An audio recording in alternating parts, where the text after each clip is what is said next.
네, 여러분 안녕하십니까. 자, 우리가 이 까르마 법칙을 공부하고 그다음에 진짜 인생 공부에 들어왔지 않습니까? 그래서 이제 그 진짜 인생 공부를 할 때 가장 필요한 게 우리 삶에서 가장 궁극적인 문제가 뭐냐, 가장 중요한 문제, 이걸 이제 알아야 된다고 그랬죠.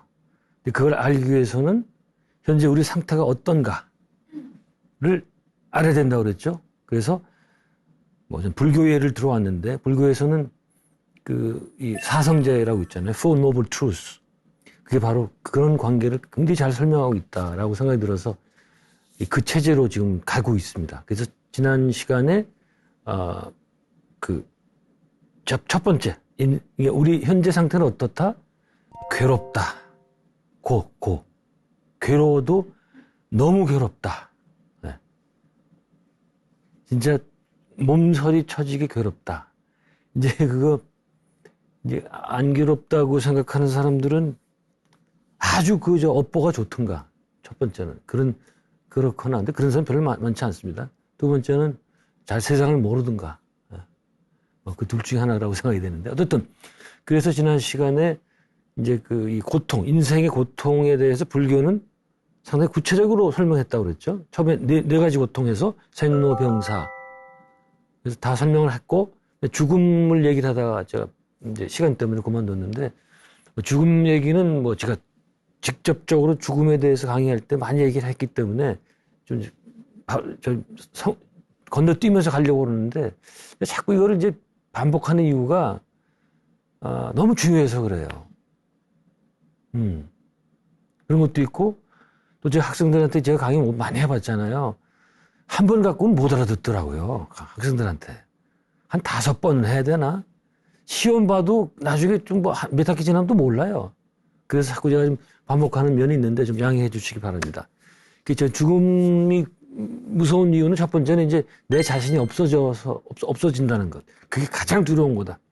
그래서 이 전쟁 중에는 그 참호 안에 있을 때는 무신론자는 없다 그랬죠. 그때 무신론자가 신발이 없는 사람이 아니고 그때는 누구든지 신을 찾고 절대자를 찾게 된다. 그렇게 무섭기 때문에. 두 번째, 오늘 이제 여기부터 시작을 해야 되는데 많이 말씀드린 거예요.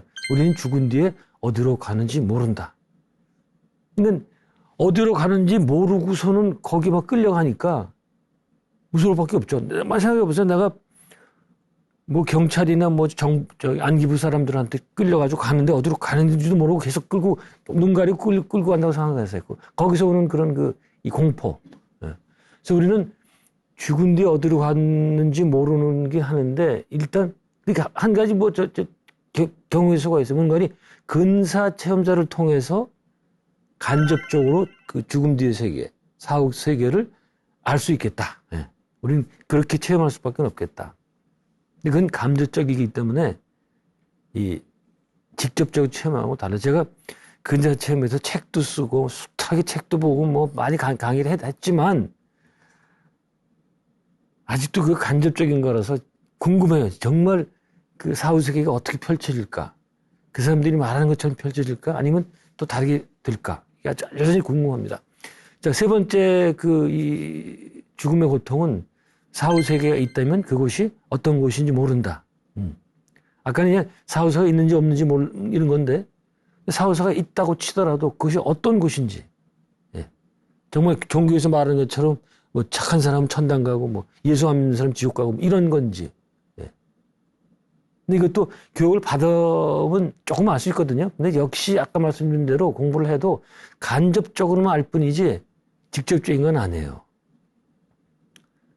저도 솔직히 말해서 제가 임종을 한 다음에 영혼 상태가 됐을 때 어떻게 펼쳐질지 굉장히 궁금해요, 이게.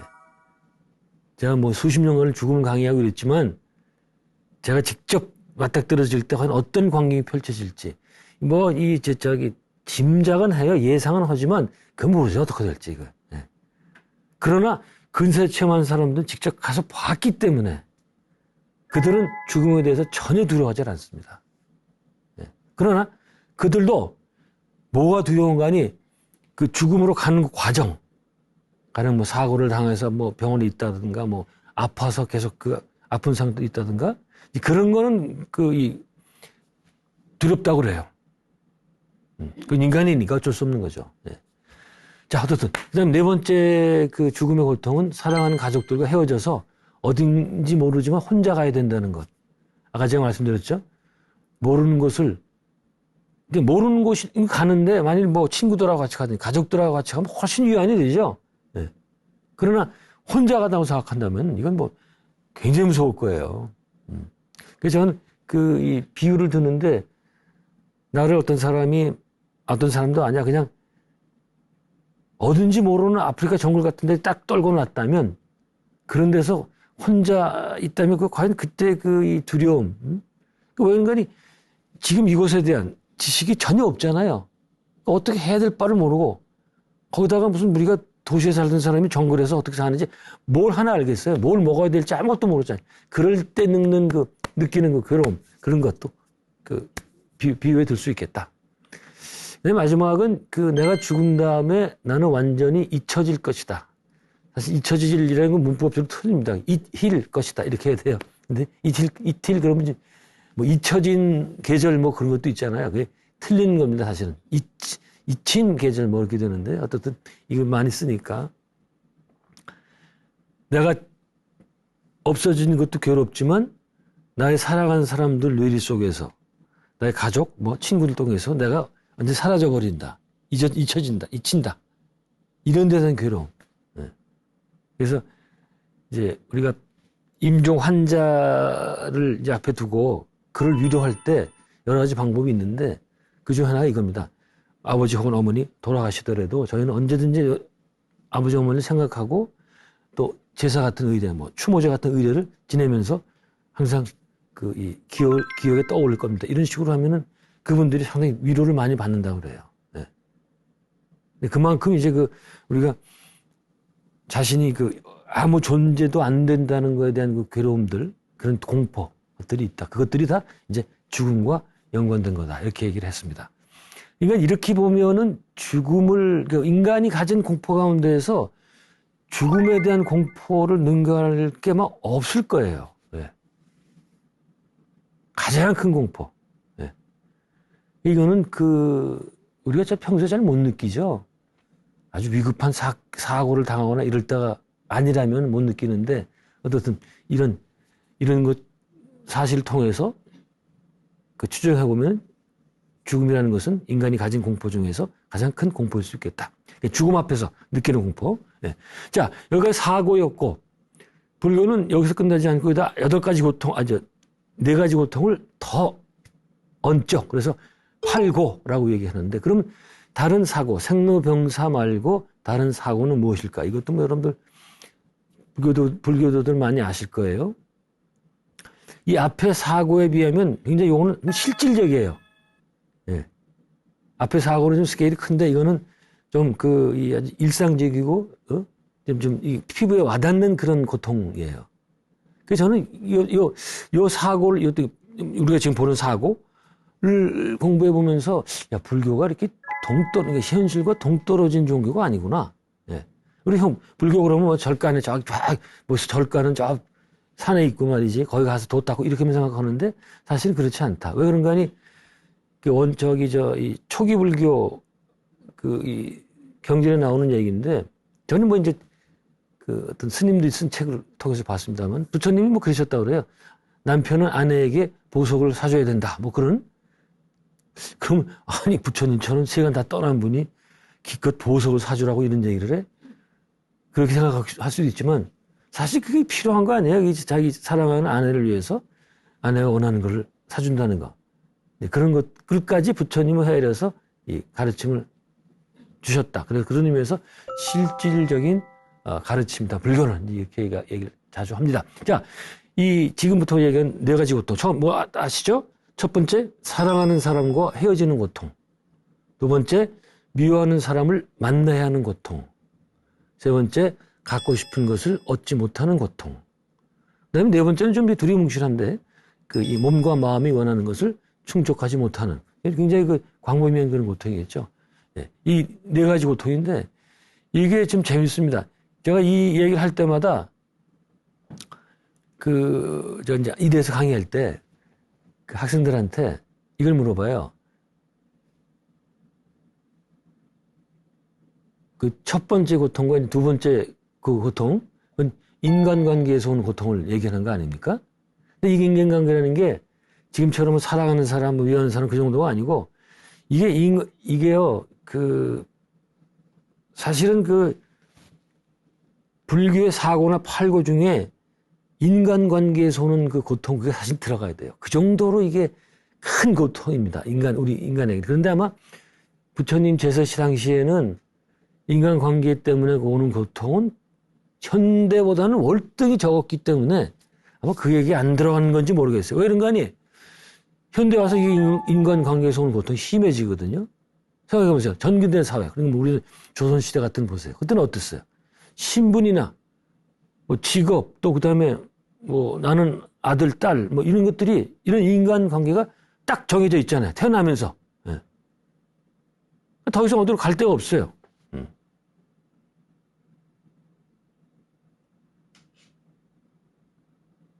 그래서 그게 있으면은 그런 딱 고정된 인간관계를 그저 따르기만 하면 되는 거예요. 그죠? 그러나 현대 사회는 뭐예요? 모두 개인 대 개인으로 만나는 것이기 때문에 인간관계가 굉장히 복잡해져요. 뭐 신분 이런 것도 없잖아. 네? 이런 거. 일례로 이제 과거 조선시대 그 예를 들어보자고요. 과거에는 집에서는 효하고 부모에게 효하고 또 밖에 나가서 사람을 이제 나이 많은 사람 공경하고 그다음에 매일 하는 건 농사만 지으면 되는 거예요. 거기에 무슨 뭐 복잡한 인간관계가 있겠어요. 물론 이제 친척들하고 뭐 있겠지만은 그건 뭐 지금하고 비교하면 아무것도 아니죠. 어떻게 보면은. 그러나 지금은 어때요?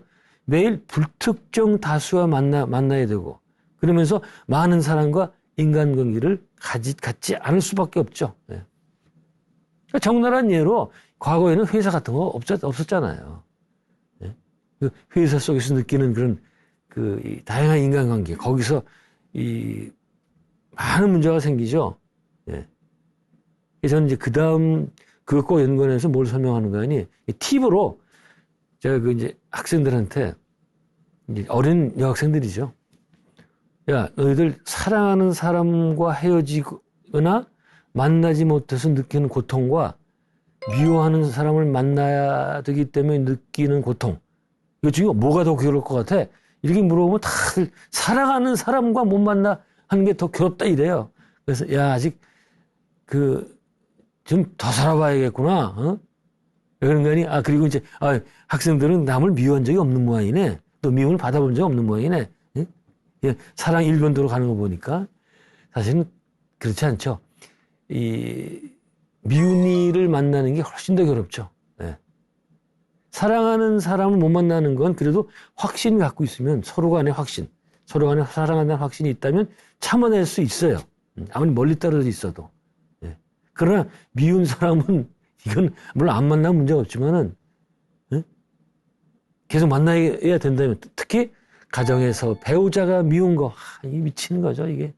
예? 또 직장이나 뭐 군대 뭐 이런 그 조직사회에서 나를 진정으로 못 살게 구는 상사, 선임이 있는 경우. 이거 문제가 보통 아닙니다, 이거. 이거는 근데 이게 전근대 사회에서는 없던 일 아니에요, 주로? 별로 없던 일이죠. 예? 만일 직장에서 선배 사원이 나를 그렇게 갈 때마다 갈군다면 매일 직장 가는 게 지옥 가는 것 같을 거예요. 응? 금방 때려치고 싶지만은 다시 취직하기도 힘들고 또 그런 목구멍이 포도청이라고 그래서 선뜻 그만둘 수도 없고 말이죠. 미치는 거예요, 이게. 그래서 나온 얘기가 타인이 지옥이다. 타인이 다 지옥이 다른 데 있는 게 아니고 얼마나 이 인간관계가 힘들었으면 타인이 지옥이라고 말하겠냐 이거야. 그만큼 현대사회에서는 인간관계가 힘들다. 그래서 만일에 부처님이 지금 무슨 장교를 다시 이제 만들었다면 인간관계가 굉장히 힘들다고 뭐 그런 얘기 했을 거예요. 자, 그러면 여기 이제 불교에서 이런 고통을 이렇게 얘기했다면은 기독교에서 말하는 고통은 뭐예요? 좀 기독교 얘기도 좀 해야죠. 제가 뭐 잘 아는 건 아니지만 여러분 다 아시죠? 기독교 교리에 의하면 인간은 기본적으로 죄인이라는 거, 죄짐받은 존재. 예. 그래서 그들의 경전을 보면, 야고보서라는 경전을 보면, 욕심이 잉태한 즉 죄를 낳고, 죄가 장성한 즉 사망을 낳느니라. 이런 게 있어요. 근데 이게 저는 좀 문제가 있다고 생각하는 게, 기독교 안을 보면 인간의 죽음에 대해서 두 가지 시각을 갖고 있어요. 지금 이것처럼 이 욕심 때문에 죄가 생기고 죄 때문에 죽게 된다. 여기서는 뭐예요? 죽음을 굉장히 부정적으로 보는 거예요. 그렇죠? 죄 때문에 죽었기 때문에. 네? 근데 또 하나는 또 뭐 있어요? 주로 이제 기독교인들 장례식 할 때 보면 목사들이 항상 하는 얘기가 뭐 우리 성도님은 하나님께서 필요하셔서 불러갖고 지금 하나님 옆에서 편안하고 이렇게 계십니다 이러거든요. 그거 굉장히 좋은 거예요. 그렇죠? 이 고통스러운 이 세상을 떠나서 하나님 옆으로 갔으니까 죽음을 아주 긍정적으로 본다고요. 이 두 가지가 딱 모순되는 태도가 있는데 모순되는지 모르는 것 같더라고요. 물어봐도 잘 모르는 것 같고. 네? 근데 첫 번째도 사망, 이 욕심, 죄, 사망. 이게 기독교의 기본적인 그런 교회라고 생각이 됩니다. 자, 어떻든 이런 고통에서, 우리 인간이 죄인이기 때문에 겪는 고통. 이 고통에서 벗어나는 방법은 구주 예수의 대속이라고 그랬죠. 대신 속죄받는 것을 통해서만 가능하다. 그러니까 기독교는 이거예요. 내가 죄인이 아니에요. 죄가 있잖아요. 응? 언제?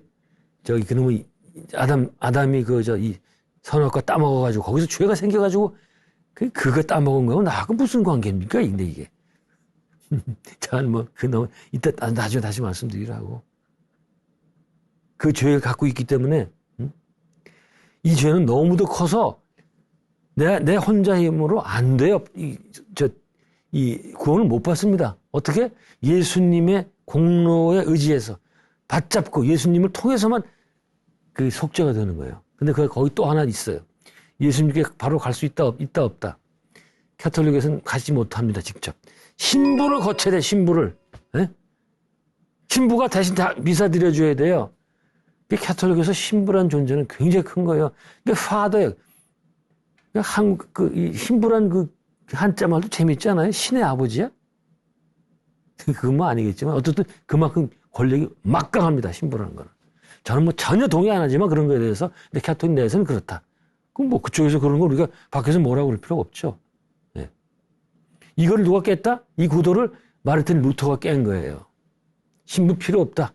우리 신도들이 모두 사제가 돼서 나 자신의 믿음을 통해서만 나도 속죄받을 수 있다. 이렇게 된 거예요. 그래서 그게 종교의 계획이라고 그러는 거예요. 가톨릭 그걸 깼기 때문에. 가톨릭 입장에서는 물론 인정 안 하죠, 그거를. 네. 그렇습니다. 이게 기독교 교리는. 자, 그래서 이제 기독교인의 이제 문제는 뭔가 하니, 내가 자신이 죄를 다 사함을 받았는지, 그러니까 다시 말해서 구원을 받았는지에 대해서 끊임없이 의문을 던집니다. 네? 내가.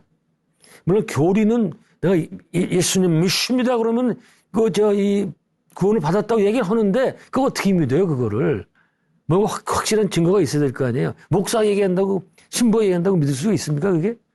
그래서 그는 끊임없는 의문을 가지다가 어떻게 이제 행동을 하는가 하니 이제 이 도덕적인 생활을 해요. 어떻게?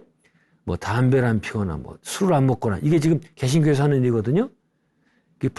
청교도라고 그러죠. 청교도, 개신교도들. 응? 퓨리탄이죠? 그게 바로 이런 이 세속적인 생활을 안 하는 거예요. 왜 안 한다? 이 사람들이 생각해요. 내가 이런 세속적인 쾌락을 멀리 한다는 것은 담배도 안 피고 뭐 술도 안 마시고 뭐 성적인 것도 굉장히 엄격하게 하고 이런다는 것은 내가 이게 바로 구원받았던 증거 아니냐 말이야 이게. 응? 그걸 스스로에게 확인시키려고 금연 금주 말이죠. 예? 금욕이 나오는 거예요. 어쨌든 이 기독교에서는 그런 식으로 스스로 이 윤리적인 생활을 하면서 구원에 대한 공포, 그러니까 내가 구원을 받았는지 안 받았는지를 그에 대한 공포가 있단 말이죠. 거기서 벗어나려고 노력을 많이 했다. 그렇지만 여전히 나는 죄를 짊어지고 사는 그런 죄짐받은 존재. 그래서 그 괴로움은 하늘을 찌르겠다. 먼저 옆에서 이제 보기 그런 것 같아요. 자, 여기까지 하고, 그다음 이런 거 말고 또 그 외에 고통도 있겠다. 그 가운데 가장 큰 고통은요, 악과 고통의 문제. 여기 고통이 다시 나옵니다만, 제가 한번 드렸죠? 이게 종교적으로 봐도 그렇고, 뭐 그냥 일상적으로 봐도 이런 의미는 들지 않겠어요? 왜 이 세상에는 악이 이렇게 만연할까? 그래서 세상에 만연한 악과 고통을 만나야 하는 공포. 그렇잖아요. 동시에 우리는 나의 잘못이 아닌데 뜻하지 않은 사고나 사건을 당해서 고통을 겪어야 되죠. 그죠? 근데 우리가 언제 그런 고통을 당할지 몰라요. 어떻게? 예를 들어서 자신이 무슨 사고로 장애인이 될 수 있고. 그래서 우리는 비장애인이라고 이제 얘기를 하잖아요. 그게 제가 볼수록 다 맞는 얘기예요. 왜? 언제 장애인이 될지 모르거든요, 이게. 예. 제가 장애인 쪽하고 조금 연계가 있어서 제가 말씀 좀 들어봤는데, 이제 그렇게 얘기를 하더라고요. 뭐, 내가 장애인이 될 수도 있지만, 뭐, 내 자식이, 내 배우자가 뭐 장애인이 될 수도 있고, 뭐 자살할 수도 있고, 뭐, 이런 뜻하지 않은 사건들이 계속 일어나잖아요, 우리 살면서. 그런 것 때문에 우리는 대단히 괴롭고, 그러면서 또 내가 왜 이런 고통을 겪는지 알 수 없어서 더 괴롭습니다. 예. 이렇게 설명할 수 없는 고통들이 너무 많죠. 예. 근데 우리는 그냥 금방금방 잊어버려가지고 없는 줄 알지, 사실은. 그래서 저는 어떻게 이 비유를 드는 거 아니, 이런데 뭐 총알이나 이 못 같은 게 박혔어요, 이전에. 근데 그게 오래되니까 모르겠어, 그게. 그냥 그 고통이 그냥 일상의 고통을 알고 그냥 사는 거예요. 예? 그런 사람도 있잖아요. 세상에 이런 일이, 이런 데 보면 뭐 여기에 못이 박혔는데 그걸 모르고 맨날 저 아프긴 아픈데 그냥 그게 일상이 돼가지고 그냥 사는 거예요. 그게 어떻게 또 엑스레이 찍어봤더니 그게 있어가지고 뽑아냈더니 그렇게 상쾌해. 우리가 그런 거다. 지금 고통에 너무 익숙해 있어가지고 우리가 어떤 고통을 받고 있는지 몰라요. 그러나 만일 이 고통에서 벗어날 수 있다면, 다시 말해서 뭐 얕은 수준에서라도 깨달음을 얻을 수 있다면은 지금이 얼마나 괴로운 상태인지 알 수가 있죠. 우리가 보통 이런 종교적인 문제에 대해서 관심이 없잖아요, 사람들이. 왜? 지금 자기가 고통을 겪고 있다는 걸 몰라서 그래요.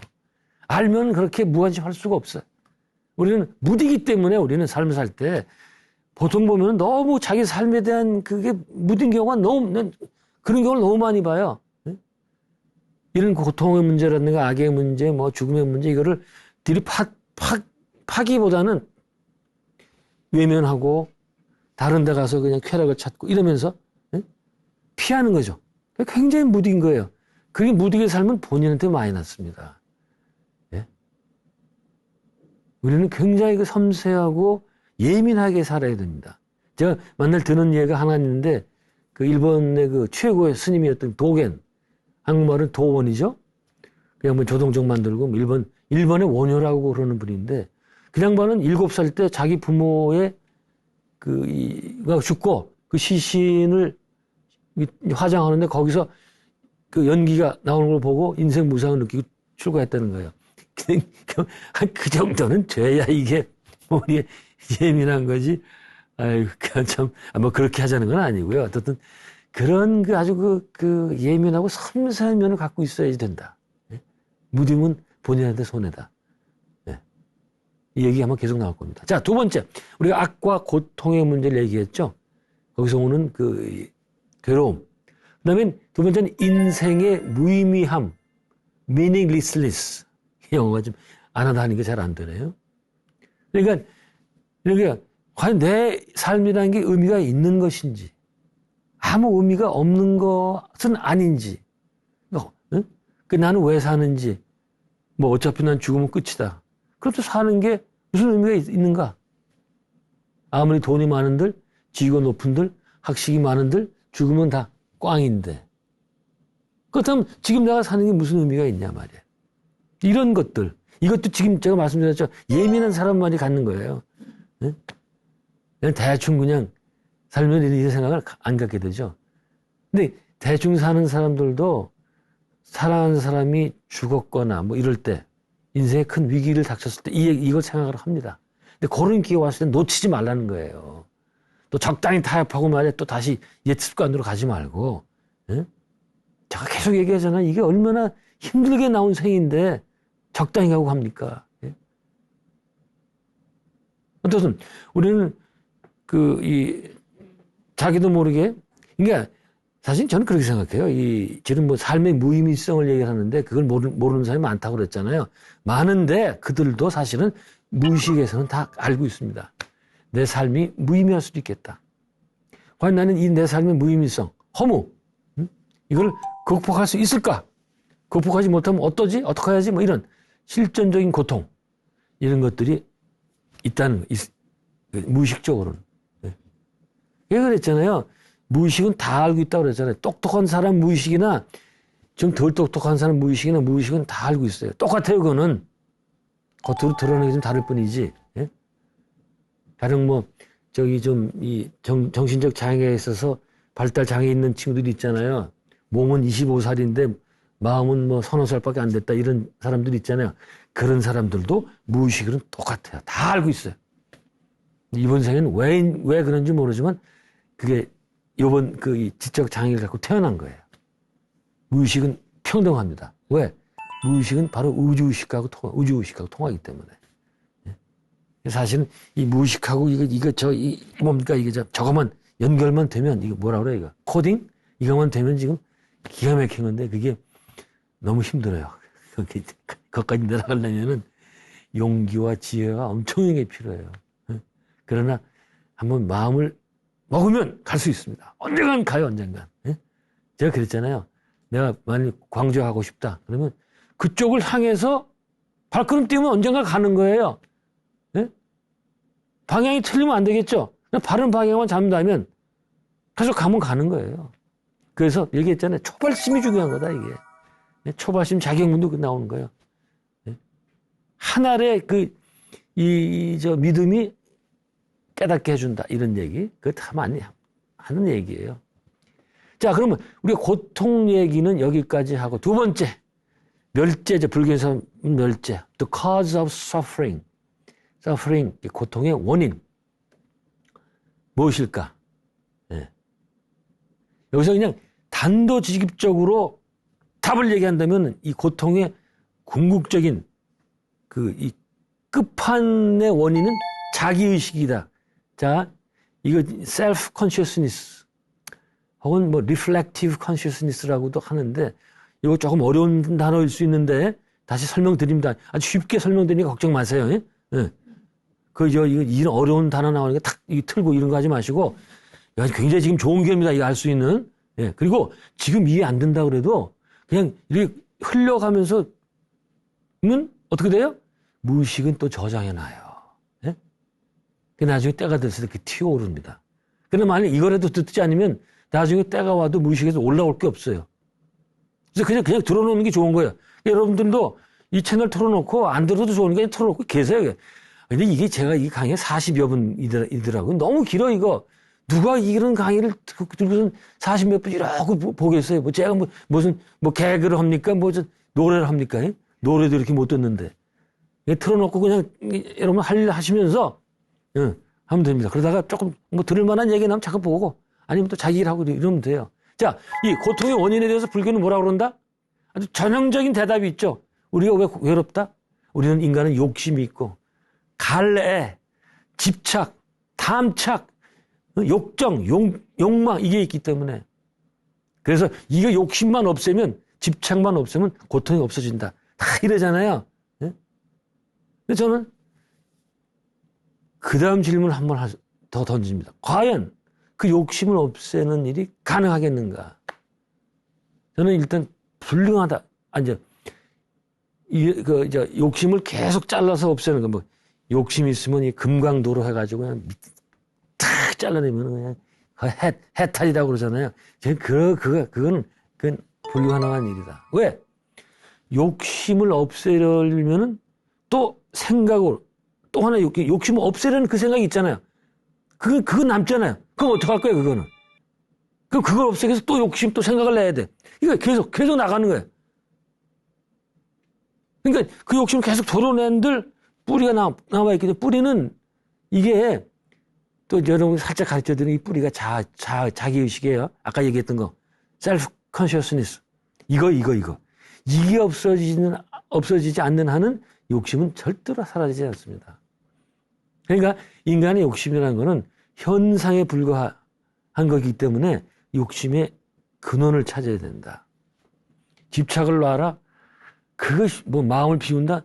마음을 비운다는 말도 얼마나 웃긴 줄 아세요? 마음을 비우기 위해서 생각을 내야 되죠. 마음을 비워야지. 생각이 나야 되잖아요. 그 마음을 비워야 되겠다는 생각은 또 어떻게 비울 거야? 못 비워. 그래서.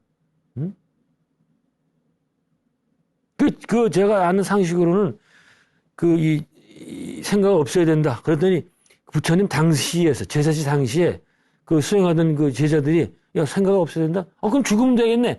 서로 죽였다는 거야. 예? 완전 잘못 해석한 거죠, 그걸. 부처님이 그걸 듣고 얘들이 왜 그래? 야, 지금부터 죽이지 마.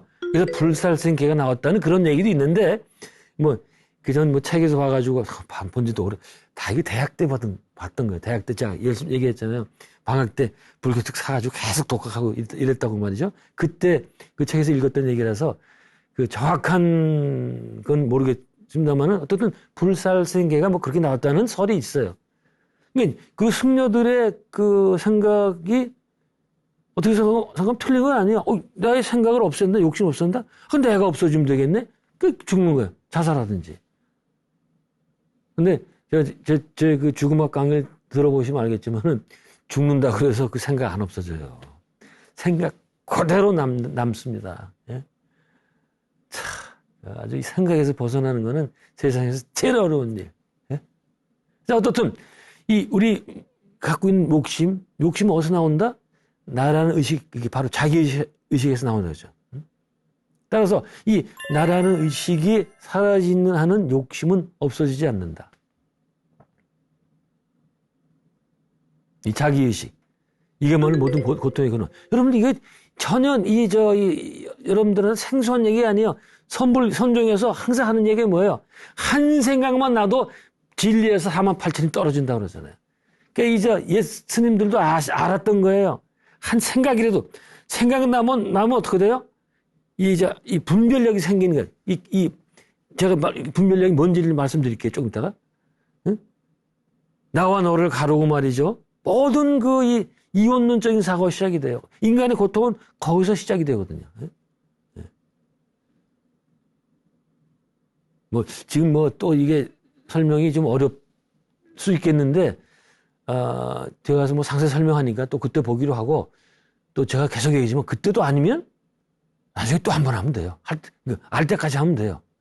인디안들 기우제처럼 비 올 때까지 기우제 지내면 비 오잖아요. 그런 식으로 알 때까지 하는 거예요. 알 때까지. 전혀 문제가 없습니다. 자, 여기서 그럼 자기의식에 대해서 한번 설명을 해봐야 됩니다. 이게 제가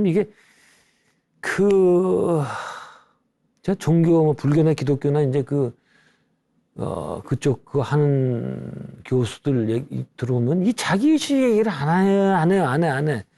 제가 아는 한은 종교에서는 바로 이 문제가 가장 중요한 문제입니다. 이것 때문에 우리 인간은 이 고통의 바다로 떨어지는 거예요. 그래서 이것 때문에 우리는 죄를 짓는 거고, 기독교식으로 하면은. 이것 때문에 우리는 무명, ignorant, 무식은 이상하다. 박지 못한 대로 떨어지고, 이게 바로 자기의식 때문에. 이게 뭐냐? 자기가 존재한다는 것을 아는 의식이다. 이거 커테이션에 이거 인용해야 돼요. 이 아는이 가장 중요합니다. 그리고 이 자기의식은 인간만이 갖고 있다. 제가 죽음 강의할 때 얘기했었죠. 인간만이 죽는다는 것을 아는 동물이다. 그랬죠? 왜? 인간만이 자기가 존재한다는 것을 알기 때문에 그 반대 개념인 죽는다는 것도 알게 된다. 그겁니다. 그러니까 제가 그랬죠. 일단 이 죽음은 인간에게는 가장 궁극적인 문제다. 이렇게 얘기할 수 있겠다. 그러나 진짜 궁극적인 문제는, 그러니까 우리가 죽음을 알게 되는 그 배경에는 바로 이 자기의식이 있다. 이거야말로 자기의식의 존재야말로 인간에게는 기회이자 가장 위기, 그 문제라는 거예요, 문제. 왜? 우리는 이 의식 때문에 모든 걸 이원론적인 시각, 조금 어렵습니까? 이원론적인 시각으로 보게 된다. 그러니까 내가 있고 상대가 있어요. 근데 사실은 그 내가 있고 이 세계가 있고 뭐 이런 식의 이게 이원론이거든요. 이렇게 둘로 나뉘어지는 거. 근데 이렇게 우리가 상대방을 인지할 수 있는 것은 우리 의식 안에 이미 그런 구조가 있기 때문에 가능하다. 어떻게? 우리 인간의 의식은 보는 나와 보이는 나로 둘로 나뉜다. 자, 우리 이 의식이 있잖아요, 의식. 의식이 뭐 성과선이 있다고 치자고 이 데카르트가 그랬거든요. 이 사람이 도대체 우리 그 인간의 의식은 어디 있을까? 막 하다가 성과선 안에, 요 안에, 여기 안에, 있다 그러는데, 틀린 것 같지는 않아요. 근데 그렇다고 무슨 성과선 때문에 의식이 나오는 게 아니라 의식이 뭐 성과선 같은 것을 통해서, 뇌를 통해서 이제 발현되는 거죠. 이 물질 세계에서. 자, 인간의 의식은 바로 우리 의식은 보는 나와 보이는 나, 생각하는 나와 생각되는 나로 나뉜다. 이게 주와 객으로 나뉜다 이거예요. 그 이제 이거를 저는 그 미국 유학 시절에 그 선불교 시간에 이제 쭉 배운 거거든요. 다른 시간에 안 나왔어요. 꼭 이 선불교 시간에만 많이 나왔어요. 제가 계속 말씀드렸던 그 디마르티노 교수님. 그분은 이런 얘기 하시더라고요. 너무 이런 문제가 좀 생각하기 복잡하니까 이렇게 얘기를 하세요. 우리 인간은 생각하는 것에 저주에 걸렸다. 이게 생각이 저주라 이거예요. We are cursed to think라고 이제 아직 제가 생각이 나는데 우리는 생각할 수밖에 없는 저주에 걸렸다 이거예요. 그게 생각이 그렇게 힘들다 이거야. 지금도 그 보이는 나 보는 나 이걸 정말 명쾌하게 설명해야 되는데 그러면서 그분 말씀이 좋다. 이거 뭐 이 수업 시간에는 이런 식으로 조금 전문적으로 얘기하지만 우리 바로 밖에 나가서 길거리에서 사람을 만났을 때 이런 걸 모르는 사람들은 얘기할 때 어떻게 설명할 수 있겠냐 이거를 쉽게 설명할 수 있는 방법은 뭐겠냐. 그래서 뭐 그거 말 얘기를 하다가 우리 일상적인 표현 중에 나는 내가 싫다 이런 거 있잖아요. 그러면 나가 둘인데 나는 내가 싫어. 나는 나를 싫어한다죠. 하나는 주격이고 하나는 목적격이 아니야. 이거야 바로 이거야. 뭐다? 주체적인 나가 객체적인 나를 싫어하는 거야. 우리 이게 이제 아시겠죠? 이게 어떤 건지. 보는 나는 이제 순수한 인식작용하는 나예요. 이게 사실은 이제 리얼 셀프, 트루 셀프인데 그게 잠깐 생각을 하면서 보이는 나를 만들어내요. 네? 그게 객체적인 나란 말이야, 그게. 그 객체적인 나에는 말이죠. 거기에는 뭐 지금까지 살아왔던 그 여러 가지가 많이 있어요. 남들이 나를 봤던 이 이미지 뭐 이런 것들이 거기 안에 있어요. 그게 객체적인 나야. 어떻든 이런 식으로 내가 보이는 나와 보여지는 틀립니다. 사실은 보이는 나, 보는 나와 보이는 나로 나뉘어질 때 그때부터 타인의 존재를 인지하게 되고 끝없는 타인과 각축관계에 들어간다. 제가 불교의 고통을 얘기할 때 인간관계 얘기했잖아요. 그래서 우리는 바로 이런 자의식이 있기 때문에 자기의식이 있기 때문에 인간관계에서 오는 고통을 참 넌덜머리 나게 겪는다. 자 여기서 그러면 좋다 그래 당신 얘기가 그런데 그러면 좀 예를 들어서 좀 재밌게 좀 설명해봐 이럴 수가 있겠죠. 저는 이제 동물하고 비교를 하는데 동물이 인간도 동물 아니에요. 근데 인간만이 생각할 수 있는 동물이다. 네. 생각이란 건 뭐다? 지금 말하는 대로 생각하는 나와 생각되는 요즘 누가 이제 생각되어지는 그러는데 그 이제 사동의 반대이기 때문에 두 번 한 것도 필요 없죠. 생각하는 나와 생각되는 대로 되는 나로 나누어지기 때문에. 근데 여기서 이제 인간만이 할 수 있는 얘기가 나옵니다. 뭐다? 인간은 자기를 대상으로 볼 수 있기 때문에 자기의 그 생각을 조작할 수 있다 이거예요. 동물은 그 생각할 수 있는 능력이 없기 때문에 이 조작을 할 수가 없어요. 그 여러 가지 예가 많습니다. 동물은 그냥 느낄 뿐이에요. 예. 그 조작하는 예?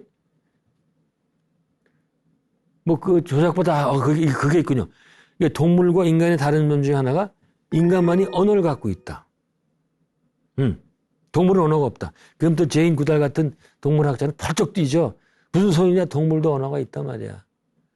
그러나 그거는 그 언어라기보다는, 언어는요 일단 그 추상이라는 의미가 들어가요. 근데 동물은 그런 추상화된 언어가 아니라 일종의 기호, 사인 같은 건, 사인. 예? 그런 거. 예를 들어서 저 이전에 독일인가 어디에서 더하기를 하는 말이 있어서 더하기 하는 말. 예? 여기 뭐 어떻게 하는 거 아니? 1, 2, 3, 4, 5, 6, 7, 8, 90 써 있거든요, 밑에. 그럼 저기서 저 물어요. 2 더하기 5는 뭐야? 그랬더니 말이 짜박짜박하다 7에 딱 서요. 이야, 저 말이 생각을 할 줄 아는구나. 기가 막히단 말이야. 계산까지 하는, 계산이라는 건 생각하기 때문에 가능한 거거든요. 이랬거든요. 그게 진짜가 아닐까요? 그래서 어떻게 실험을 바꾼 줄 알아요? 주인을 바깥으로 내보냈어요. 그때 말이 몰라요. 계산을 못 해. 그 말은 어떻게 계산했다?